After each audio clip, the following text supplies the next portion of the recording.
day one. Who's day one today? Anybody? Day one people? Day two? Yeah, day one, okay, yeah, day two. Got a few? Any day threes? Yeah, there we go. Day fours? Wow. Right on. Day five? Any other media? Yeah, I started on Sunday at 1 o'clock. Yeah, great to see y'all, absolutely. Yeah, day five for me. Very glad to see y'all. I've been planning out how to stay awake and energized through Thursday and Friday since December 1st. Very good to see y'all. We got about 14 hours of recording in on my channel. I'm Dr. Doreen Galli, Chief of Research at TBW Advisors. That's Technical Business Whispers. The answer is always in the whispers. And we've been working on our conference whispers, CES 2025, and we can't wait to get it out. But in the meantime, I want to ask you if you have a phone, because I want you to pick it up and first put it on mute, and second, do me a huge favor.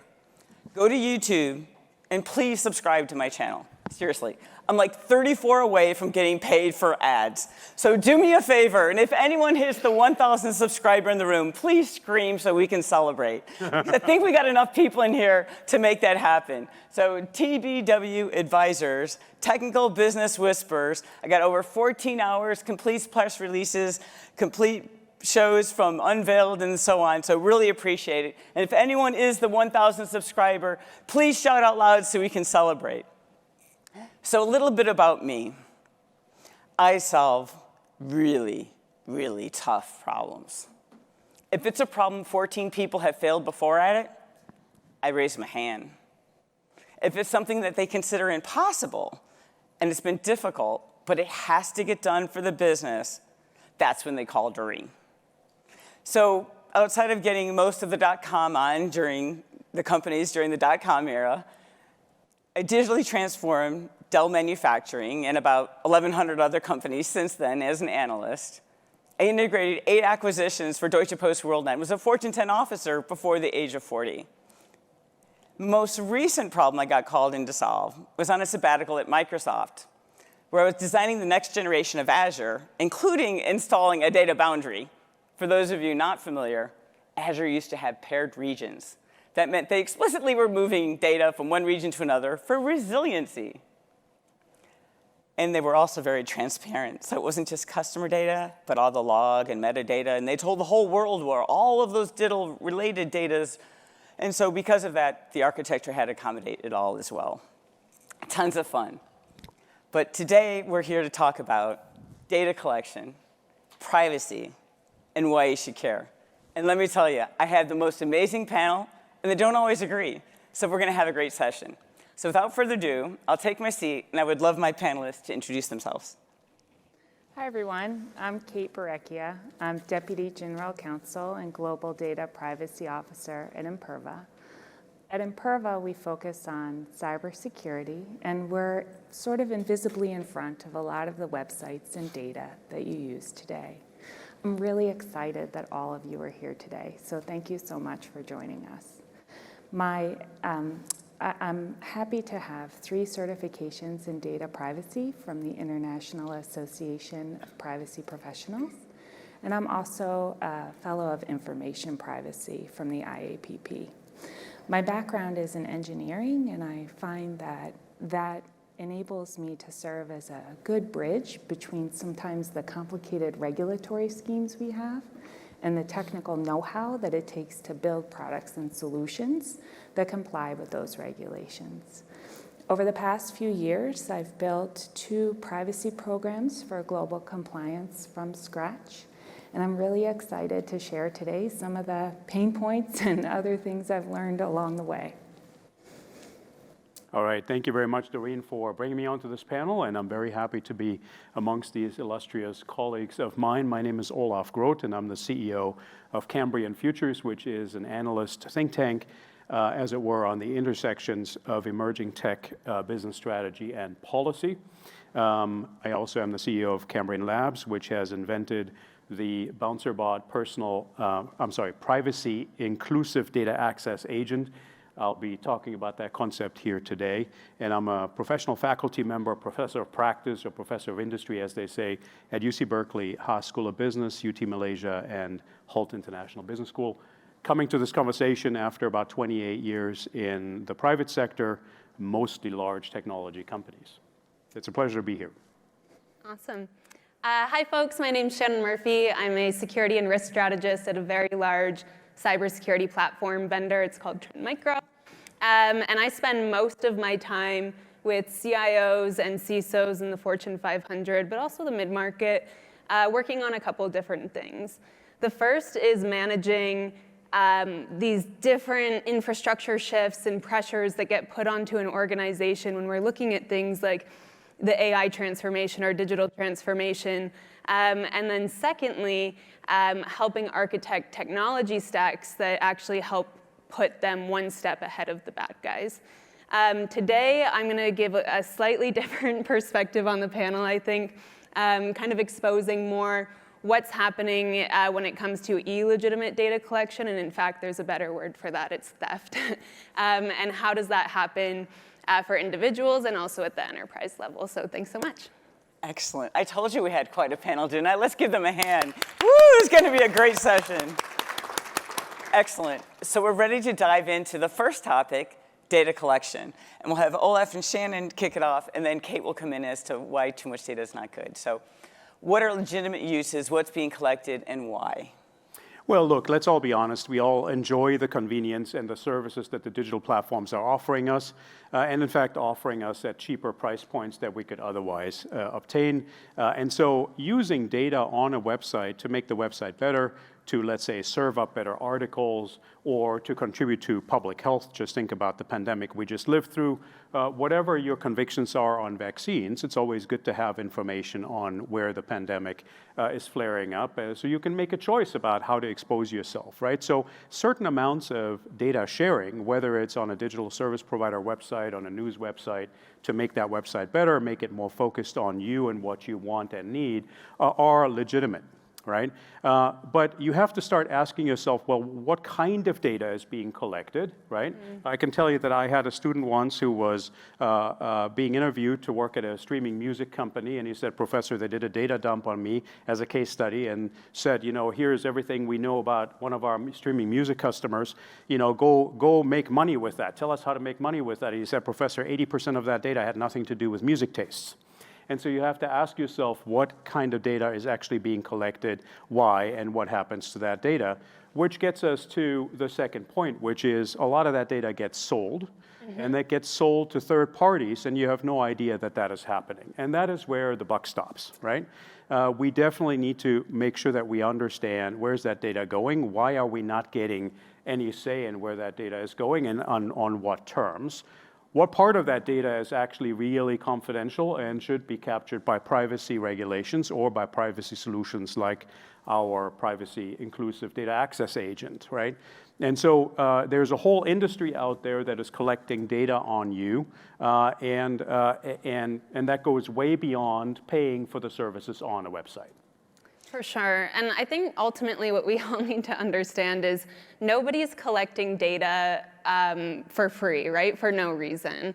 And it's kind of, you know, such an old phrase, but it's like, if you're getting something for free, then you're the product, right? And this is really something to think about when you are looking at, well, what kinds of data are being collected and why. Sometimes there are super legitimate uses and we can have better experiences because that data is being collected. If you do use something like an identity protection app, you know, on your phone, this will help flag what data is being collected by that website. So for example, sometimes it makes a ton of sense. If you're on Target or some kind of retail site, it'll flag, you know, this website is known for collecting financial information, and you're kind of like, duh. But it would surprise you how often you go to a website, and if you are using an application like this where it will raise the flag that, you know, this is known for collecting health information, financial information, things that are unnecessary. News sites are actually are known for doing this in particular as well. So these are the types of tools that I think can actually help you be a little bit more informed when you aren't necessarily going to the effort of reading through all of the policy, or if you're just kind of, you want access to that thing, so you're giving the data over for convenience. These types of tools can help be a little bit of a tripwire for you so that you're part of that decision-making process and it's not necessarily just happening. Great points. And why is too much data not good, Kate? I think there are a few answers to that question, but before we get there, I'd like to pivot back to something Shannon said, which is making a choice. So all of us in this room are consumers, but many of us in this room may also be the deciders for our businesses about what data our applications, our websites are collecting. And I think an often overlooked point in the data conversation is how strong privacy practices can be a really good reputation builder for your brand. And I think it is important to distinguish between privacy and security because sometimes those two concepts get conflated with each other. So a definition I heard many, many years ago as a baby lawyer was that privacy is the concept of deciding who are the appropriate people to have access to data. So if I write you, Olaf, an email, he and I should have access. That's the privacy decision. Security is preventing anyone who has not been decided as the right audience from having access to that email. So Shannon, stay out of our business. But so in the market, there are always competing interests. And I try to take a pragmatic approach because the business needs data to do business, right? But whenever a colleague, and most commonly this comes up in the marketing context more than anywhere else. Whenever a colleague says we want to collect these 5 points of data, I say, okay, well, let's talk about number one, what's the business need for that? What is your actual documented business need? Because no one will ever get global privacy compliance perfect, but you want to build a defensible plan. So what's your story? Why did you collect this data? So we document that. And then the second big question I ask is, okay, if a consumer or your prospect or customer didn't realize you were collecting that and they found out you collected it because it made the news or whatever, how does that look for you? Is that a good look for our brand? Does it end up hurting our business in the end? And if the answer is yes, let's have a conversation about, is there an alternative, less invasive piece of data that we could use to meet the same business purpose? Is that really a business model we want to pursue? And if it is, let's just make sure everyone understands the risks and we buy in, and that's where we are. And we're transparent with the consumers or our customers who may not be consumers, right? We may be in the middle, about what we're doing and why. If I may, I want to come back to two important things you just said, right? Number one, it's a matter of choice. I'll come back around to that. Consumer choice, but also the choice of a corporate information security officer or a corporate chief digital officer in order to protect privacy and protect security as well. Because the two, and this is the second thing you said, are conflated, right? When you're going beyond the firewall, security is privacy. Right? So take the example of 3 employees in any one of your companies. Let's say somebody who is in the legal department doing patent research, Maria, right? She's researching patent on a new product release. Then there is an engineer who is researching on StackOverflow.com, let's call him Joe, right? Who is looking at existing fragments of code that could be used for the new product. And then there is, let's say, Jane, who is helping, the chief marketing officer research for the product release in about another week or 2. When you conflate the 3 and you triangulate the 3, you might actually find out what kind of product is being released next week or the week after without ever hacking beyond the firewall. Now imagine you're doing that for 30 people, 300 people, 3,000 people, and so on and so forth in a corporation. Pretty soon, if competitive intelligence is your aim, you don't actually have to hack behind the firewall or deploy many manual analysts to track what you're saying out there. You can actually do this within a split second. That is why security and privacy are actually conflated from a CISO's or a CDO's perspective. Why is that not being a big deal right now? or being made into a bigger deal is because CISOs are having a hard time justifying the expenditure given all of the attacks that are coming at us and the perceived lack of protection. And so they're not focusing beyond the firewall, even though that is the frontier of cybersecurity. It's coming, and you have to look at it. Great perspective. Great perspective. Before we head into privacy, I think we should ask y'all some questions. So how many in here have read the terms and conditions for a privacy notice? I think Apple just updated their iCloud terms today. Completely? A few? Okay. How many of you have had a private conversation and had an ad for something show up related to the private conversation? Yeah, we know that. And how many of you know somebody that have experienced identity theft? Yeah. And how many of you have been notified that your data has been compromised by a business? Just about everyone in the room. Yeah, one out of 3 Americans did with AT&T's breach alone. So yeah, we're in real bad shape, at least in this country. And how many of you feel you know how to manage your privacy settings? A few. I'll say no. It's my area of expertise. Excellent. So let's head into privacy. Kate, would you like to go into the different approaches from a regulatory perspective? Sure. So for my benefit, it looks like we have a pretty good multinational audience here. So I always joke, I am obviously an American, and I work in the US. We have a French-owned parent company, but for many, many years, I joked that I spent all my days enforcing privacy rights I don't have. I'm very fortunate to work at a place where we believe privacy is a fundamental human right. So at Imperva, we made the decision many years ago that even though it might cost more, we would apply GDPR, so Europe's General Data Protection Regulation, as a single global privacy standard. And in the end, what that does is it gives our employees an even playing field because they know every day what they have to do with the data. It doesn't matter if the person's data is from Latin America, if it's from Europe, if it's from Canada, it can be from anywhere. One standard, one size fits all. In Europe, for a long time, even before GDPR, individuals had the right to request access to their data, correction, deletion. In Europe, marketing is still largely governed by national laws, so there's no one size fits all. But consent in most countries is required. There's still a small minority of countries where you can target based on job function for work. But the biggest difference that I see, and this sort of relates to what Olaf was saying beyond the firewall, is the required disclosures around the use of cookies and other tracking technologies on websites. So last week, I was in Dublin on a family vacation, and I was like, oh, this is great. Like, I get all these rights again, and I'm, mercilessly declining all the cookies. Like, spend time in the notice? Why, yes, I will. But when I got back home, I lost all those rights again. So I reside in Pennsylvania.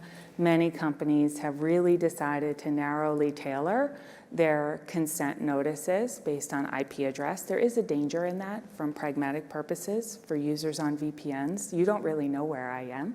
So in fact, if you take the risk-based approach of using an IP address, in the majority of time, you may actually be wrongly assorting the risk. So around the world, different governments have applied different privacy standards. And in fact, it's a little bit of a tool of trade war.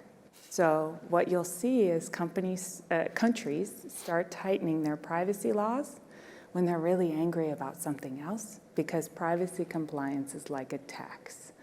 So if you think about it that way, you want to pay the right amount of tax, no more, no less. My analysis is that if you apply GDPR, you're paying the right amount of tax because it fits every country in the world, but 3 with data localization requirements. So it's a pretty efficient model to use.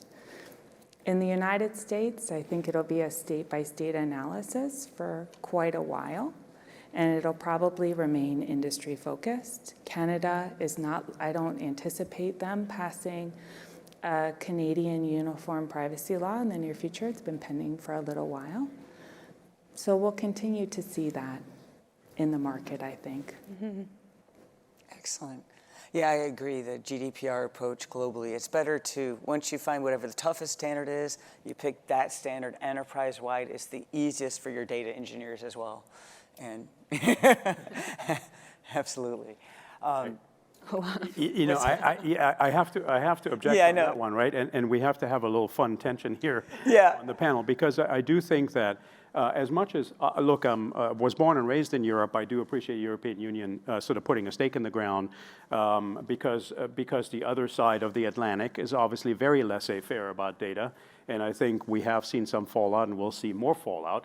But there is a middle ground between, you know, the extremely restrictive view that GDPR promulgates, which frankly has hurt Europe tremendously in terms of data entrepreneurship and digital entrepreneurship, and the very laissez-faire, individual dignity disrespecting U.S. approach, right? And frankly, I think we need to look at the middle ground, right? If you just want to be a Che Guevara of data and say no more, no more, right? That's one way to go. That's the approach of the VPNs of this world, the ad blockers, the privacy browsers, et cetera. The Germans. The Germans, right? Very bad. And I will tell you, as a German immigrant to the United States, you know, I have said this in public media in Germany. I think Germany is going to die an analog death if it does not manage to have a more reasonable approach on privacy-assured data use. And I do think that there's room for solutions, because privacy is not a one-size-fits-all kind of problem, right? I mean, if I were to ask you here, let me just ask you, who here minds sharing their GPS footprint with data service providers? I don't like. Who here has a problem with that? Who here does not have a problem with that? Right? So the ones that have a problem with that are maybe in the majority, but there's a bunch of people in the room that don't mind. I don't mind. I have nothing to hide. But if I was a woman, not about having nothing to hide, though. right? Well, but see, that's the thing. That's the thing. But Yeah. we should have data agency where we determine, we have a say in what kind of data we want to give away. Now, every government has the right on a community level to determine, hey, what's a complete out-of-bound area, right? So we have, the regulation is important. But for the government to say you must not share anything and nothing shall be used shuts off the evolution of the digital economy. We have developed a solution, and other people have as well, that allows you to have an individual privacy charter that's nestled within the national law or a corporate confidentiality charter that will allow you to determine what types of data do I want completely to be off record. And then what types of data do I want to give away because I recognize it's good for me and my services? And what kind of data do I want to sell, right? And so that then opens up all kinds of opportunity for data trading that is privacy assured and dignity assured. And we want to give agency and not a heavy hand shutting everything. But from a system design, you need to have the system able and ready to execute anything a government suddenly decides it's going to do. That's true. And so from a design perspective, you design it with the capabilities, and then you can always do something different. But we found, for example, I mean, try having a data boundary when you're Qatar or Qatar, however you want to enunciate it. But it's a small location. If there's a catastrophe, the whole location could be at risk for power and everything else. So how do you get resiliency? You also have to think of the fact they need to find another government they trusted and say, okay, not just my country, but this country's okay as well. So even with the data boundary, what we were seeing is they were saying, well, we understand the resiliency issue. Well, we'll say this country's okay. So they were actually changing the regulations to practicality as a point of information. I think a major concern for this as well is when you start opting into selling your data and that data is used in a future breach or to build a bigger story on your identity, is it now your fault because you participated in that sale? And I think that we start to get into really dicey territory. Absolutely, and I fully agree. That's why we need a privacy-assured data market design. We don't have a transparent data market. It's all backroom dealing between cloaked entities, and that's primarily the big platforms, data brokers, advertising networks, all dealing with each other without any transparency. I have no idea where my data footprint is going. And you're absolutely right. Mm-hmm. Somebody could be combining data from over here with something from over there and form an identity on me. They absolutely are. Yeah, they absolutely are already, right? And so, probably incorrectly. That's right, and that's awesome even part. That may be even worse. But you should have that I'm a regulated. 65-year-old white gay male, according to my profile, based on the ads presented to me. That's right. But you should have transparency around that. Why is that not a regulated market? Why are there no agents? Why is there no structure around that market? Why do we leave it to the big digital service providers to harness that data and just trade it at will? That's what's wrong. And we know legitimate uses. In my coverage at FinTech Meetup, there was a case to where there's technology where they know if you're subject to fear of missing out. And if you are, they will always use it on you because they want to get every dime from every customer. The same if we with coupons or others. So they know what fears to push your buttons to get you to buy. But that's a legitimate use case in our society. I'd love Shannon to go into the roles of people, process, and tech for legitimate and illegitimate uses.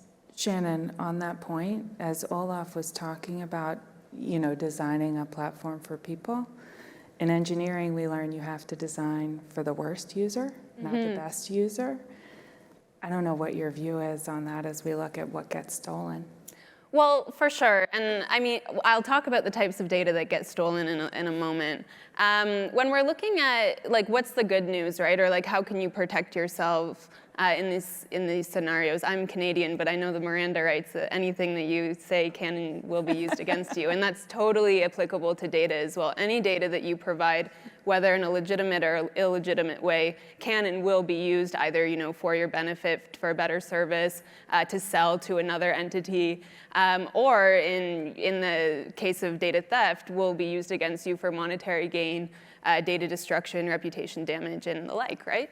So, I mean, what can people do today? I think as individuals, particularly, and I'll talk about a concept called data actionability, I hope, in a little bit. But if you're using crypto, for example, you have crypto wallets, you want to be looking at things like cold and hot storage. You want to be using hardware wallets as well. If you're using services where you are paying for things, you want to be using your Apple Pay or your GPay so that you have a virtual card. And that's not exposing your actual credit card credentials or information. You can also do things like using different email addresses for different services as well. And then, of course, it's really not the sexy stuff, but it is the same stuff you've been hearing forever. Great passwords, password manager, having multi-factor authentication on all of your services really is what will make the difference when you get breached. And of course, you probably already have. An authenticator in 25 too, no text anymore. Yeah. Text is not an acceptable MFA anymore. Well, oh yeah, no, for sure. And when we are looking at multi-factor authentication, you do want to be looking at things like the number matching tools, because that's kind of next generation. But ideally not through text, according to the warnings from No, you want to be using Authenticator or different types of tools like that. Of course, you can talk about things like FIDO, hardware tokens and passkeys for consumer technology, SaaS technology are really powerful, in fact. But of course, these things are not always super practical. I mean, I have a question on that, Sure. right? So sure, every technology has its weakness, but if I were counseling a client, I would have said, you definitely want MFA, and I would have said that text MFA was better than no MFA at all. 100%. Okay. 100%, yeah. Because for some of us, we may not have much choice. The low-hanging fruit for the adversary today is people who do not, in enterprise, that do not have MFA at all. And in fact, we see this a lot actually in higher education. So a lot of colleges and universities don't have it. It's very expensive to deploy it at that scale. Though they absolutely should make the investment. And for that reason, the first layer is people who don't have it at all. The next layer would be different levels of sophistication on that technology. But even in your personal life, like my doctor, I have my portal, I can schedule an appointment. They encourage you to put MFA on there, but I assume many people don't make that choice. I'd encourage all of you. This piece of free advice. Yeah, absolutely. Put your MFA on, even if it's text. I had some very serious conversations and moved MFA enforceability from 300 to 400 on the backup to getting it done in a couple of weeks when I was at Microsoft for the secure development environment. There's no way you could have that environment without MFA enforceability. So, yeah, absolutely. I think the warnings on text came because there's it was in December. But that's a separate But something's always better than nothing. Again, if a government's coming for you, there's not much you're going to do as an individual to beat the government. They have an army, Absolutely. legitimately. Just do your best, friends. Long passwords, MFA, it's all you can do. And Olaf, you covered over your zero sum, correct? Real good. Yeah, I think I did. Excellent. So in that case, why should you care? Shannon, what is sold on the black market and by who and how? Yeah, I mean, what's not sold on the black market? So I mentioned this concept of data actionability. What that means is, how can I derive immediate value from this piece of data? And I like to compare it to like a literal cash wallet. So if I stole your wallet from you, what is immediately valuable to me would be cash, right? I can spend that right away. What would not be immediately valuable to me would be like some niche gift card that you got for Christmas from a store in your hometown, right? That's not super valuable to me right away. The same thing can be said for what's sold on the black market. So the first thing, of course, is crypto wallets. We drain that crypto right away. That's really valuable for me, especially if I'm a criminal and I'm already using that type of currency today. Other things like web credentials, browser data, stored credit card information, email. Chat credentials is getting even more interesting now in this sort of AI era when people are communicating with LLMs in such a personal way and sharing either private details about their life, about their relationships, or about their business. So chat credentials are getting more popular as well. But even things like fire transfer protocol credentials or VPN credentials, not immediately valuable to me, but in the hands of the right adversary or the right criminal, I could use that as an initial access point in order to start to move into an enterprise environment. So all of this is sold on the black market today. And what does the black market look like? It looks like Amazon.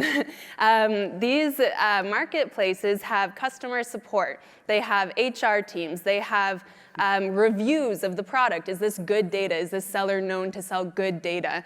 They even have escrow services so that when you buy that data, it's kind of held before it's so that you can get the crypto transaction and then you send it over. So they even have escrow. They're very sophisticated marketplaces where your data is bought and sold today, and yeah, it's very, very real.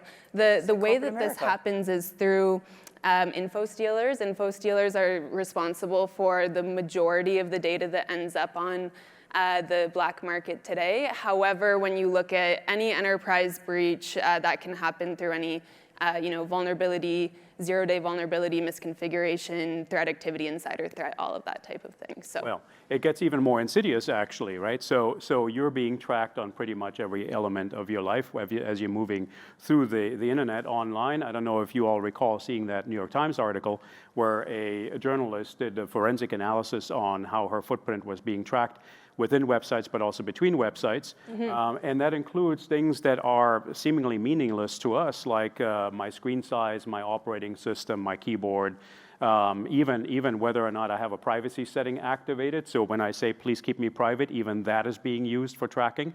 And all of that gets put together to where at the end of her research day, the forensics team could tell her what kind of article she was writing. And so that's why I'm saying people are actually making sense of you with very, very small, to your point earlier, Shannon, very small data points that are all being aggregated together into a more holistic picture. Well, and I can cross-reference that too, right? If I see there's been a recent breach, I can go back and see, has that person been implicated before, right? So even if it's just your email, right? Say that a website is asking for just your email to access the information. Well, that doesn't seem that dangerous, right? But then if we look at, first name, last name, and then we compare that to a previous data breach, we can start to tell a pretty solid story of who you are. Yeah, and I want to say, please don't be mistaken that this is all, acceptable in terms of, you paying with your data. Let's say the value is $25 a month for a subscription. This is a large multiple of that amount that third parties are making on your data that you have absolutely no visibility into. And this is, if you're a corporate executive, this should bother you as well, because you should want to repatriate some of those data points and the value of that data back into your value chain rather than going out there and buying new data sets on somebody that may or may not be sanctioned. So from both the consumer privacy angle as well as a corporate economic angle, you should care. In the panel yesterday on the AI track, which large language model will dominate? The conclusion, the data sets will dominate? The data is single-handedly, everybody is looking at the shiny new thing, right? Jensen's keynote, fantastic. Obviously, the shiny new thing really matters. That's the engine room. But really, we're discarding a conversation about the fuel. And the fuel is data, right? Kate, would you like to go on the tax of privacy? Sure. So I think what we've been talking about is data that maybe we've consented to have collected about us, and maybe some data we didn't know was collected about us. Maybe some things we got for free, maybe some things we bought, but they took the data anyway. In the regulation scheme, part of what governments are doing is twofold. They're first trying to incentivize people to behave in the way that drives better business for their jurisdictions, and what that looks like in one jurisdiction isn't the same as what it looks like in another jurisdiction. But they're also trying to create a level playing field for both individuals and companies.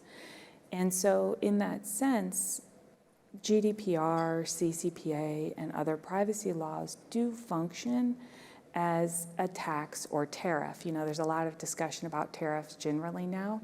I mean, for what it's worth, I'm not a political expert, but I don't necessarily see privacy laws being a strong impact in the next year or two, because the market's pretty much stabilized right now on that tax. But where I do see greater risk for companies is if the data is lost, and I see that in a regulatory context because the fines are high, but more actually in a reputational context. Because if consumers find out that you have data about them that not only they didn't know you had, but they didn't want you to have, and that leaks, that's pretty tough. Like today, in the CES app, it asked me to have access to my health data. And I was like, I'm sorry, what? And, you know, being me, I did read. They did have a legitimate reason. They said they wanted to take my step pace and see how long it would take me to get from West Hall to North Hall or wherever I wanted to go. So I understood that. But did they need all my health data? Is there a way they could have taken my step data without taking everything else about me?